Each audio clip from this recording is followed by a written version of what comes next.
mwani yase. Onye gbe yone. Ah. Oko. Eja.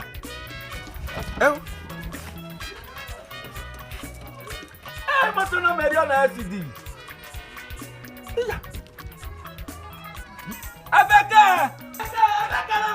Sa.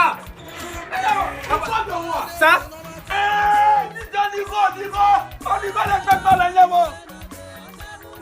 Esse não é, Olha, ya eru e.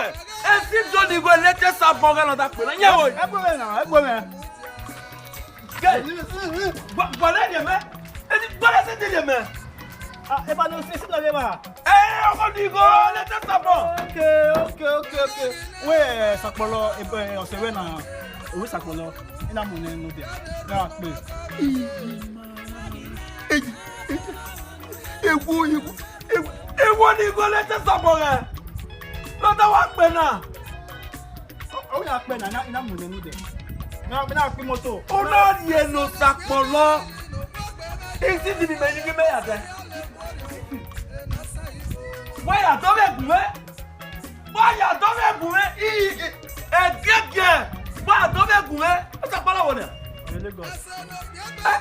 Eko pa ni. Ije de wo na ira. Ja wo na. Wo na. Idiri ke proposals. Video world entertainment. Proposals mamu. O no se bo. Ugbe. No se bo.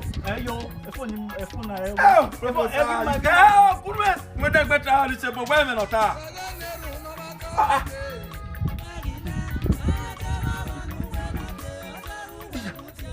Eghiaenfo latest album Onigho Eghiaenfo. Proposals gbe me fo. Egege. Me fo. Gay. E proposals ma me fo na. What igwe? Egege. O me mia. Me ya la kenya. Gay. Mia dai. E proposals me ba ati gay. E proposals ati nobody mention where a proposal on my corner. Onigho power sound. Latest album. Eghiaenfo.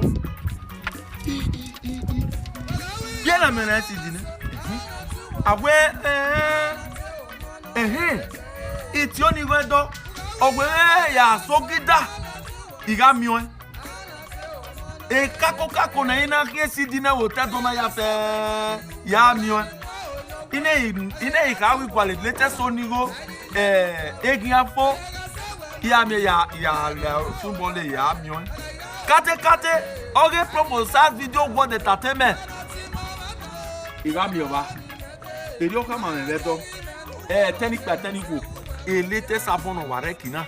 Oge Onigho le gbe gba na Eghiaenfo nko wa no ma po na eri pe won de anyhow if you dey fan out for plenty boku back your call proposals guy wa oge screen me na wa be no be proposals ba ti wa mi plenty boku back una we nu de opopa irio wa ri ogida kako na ina hie esi di na o te do na ya fe wa mi ba Oyo ni. Ojo ni. Proposal. Kojo. Esi dini de obo wa no de. Omi me ro wa be jalo ma be. Onigho Eghiaenfo latest album of Adekina. No. Na ya meti o na. Ya je gbe mi o wa ro kidala. Ni ba bu ya de. Ọmọ mi wá dé. Ojú wọn ò náà wọ̀n, ẹ̀mí ọmọ náà mẹ́sàn-án ló lé, ọmọ náà ò tẹ̀lé ṣe.